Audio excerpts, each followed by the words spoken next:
मटालू भैया जिंदाबाद जिंदाबाद। मटालू भैया जिंदाबाद जिंदाबाद। विपक्षी प्रधान रड़ुआ है। हमारा प्रधान गड़ुआ है। अरे सर वही कौन नारा रे, हम गड़ुआ ही, हमारे लड़के बच्चा है सर, काले से नारा लगाओ संदेश दारू न मिले। अच्छा हमारा प्रधान कैसा हो? मटालू भैया जैसा हो। मटालू भैया मर रहे हैं। अमर रहे अमर रहे। हाँ सर मर गए हम, प्रधानी तो हर बाबू लड़ी है, ससुर का नाती काले सर नारा लगाओ। मटालू भैया प्रधान जी हाँ बताओ का काम आपके बा? प्रधानी क्या माहौल चल रहा है? अरे माहौल का चलत बा, हम 315 वोटे जीते थे इतना कॉन्फिडेंस। और का हटा, हमें आगे प्रचार करे जाए। प्रधान जी जिंदाबाद जिंदाबाद। जैसा कि आप सब पहले प्रधान के उम्मीदवार को देख चुके हैं, वो तो इतने कॉन्फिडेंस में है। आइए दूसरे प्रधान के प्रत्याशी से मिलवाते हैं, देखिए उनकी क्या हाल है। भाई साहब सुनने में आ रहा है कि आप प्रधान लड़ रहे हैं।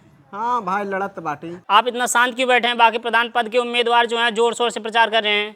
अरे भाई हमका चुनाव निशानवा ऐसे मिले जहाँ प्रचार कर जाए 4 लाख खाई जाए थे। ऐसा क्या चुनाव निशान मिल चुका है आपको?